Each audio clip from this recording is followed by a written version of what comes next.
PT-71 Plan Scout. This is a pre-stressed concrete deck for residential construction. PT1 is general notes and typical details. Review the headings of the information given in the general notes section.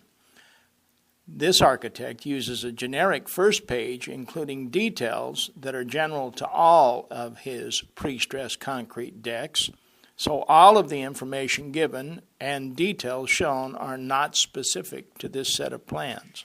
The legend shows us some very useful information. Note the depiction for the single strand, the 2 and 4 strand bundles, the dead or anchored end, and the added strand. At the top of the page, see the anchorage detail. This detail refers to slabs thicker than 7 inches, so it will apply to this set of plans. The dead end anchorage detail shows how each tendon is anchored at the dead end. The stressing detail shows how all of the tendons with stressing ends will be set up for stressing. This detail shows strand supports. The first detail shows the typical support of a chair with a carrier bar below the tendon. The second detail shows an alternative support with a chair supporting a carrier bar above the tendon, and the third detail shows a slab bolster. This detail shows how added strands are grouped with continuous strands. This detail shows the flare of tendons at anchorages. The flare refers to how much the tendons gradually separate in order to achieve proper stressing position. PT2 is shown in 3 basic components. First is the deck that spans from 1 to 8 and A to D line. There are 6 north-south beams and 2 east-west beams. The dashed lines show items beneath your immediate field of vision. All around the deck are presentation lines with information about the tendons. This information includes the number, length, elongation, and color grouping of groups of tendons. If the group of tendons is not on a direct line with the callout, it is shown with an inclusion line attaching the information to the tendon. Notice how the 2-strand, 4-strand, and dead end symbols are used on this page. Be aware that strands may come together in a bundle and separate. Follow tendons and identify the stressing or live end and the anchor or dead end.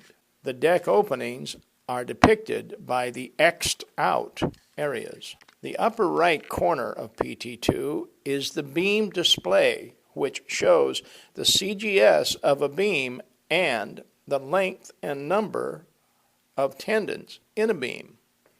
The beam dimension line shows the dimensions of a beam. The flags depict the end anchor arrangement of each beam. Flags are numbered 1 through 6. The upper left corner of PT2 is the beam display for the PB1 and 2 beams. This shows end displays, flag 1 and 2. All the support bar heights to achieve the designed parabolic curvature below the beam display are shown. Bundling of tendons is covered on both beam display examples. PT3 is the support bar plan. These numbers represent chair heights that support a carrier bar. Notice that one slab bolster is identified near 3 line. These numbers show the CGS or center of gravity of steel, or the point where the stress of all the various parts balance. Section 1 shows where the post-tensioned deck has a step-down feature that occurs between 5 and 7 line. Also shown is the area where the added tendons begin. Section 3 shows the beam at 4 line as it intersects the deck. This shows the chairs on each side of the beam supporting slab tendons that go over the beam. Near the bottom of the beam is a beam carrier bar. Carrier bars are bars bent in a U shape that are wire tied across the stirrup and beam. The individual beam carrier bar depths are shown on PT2.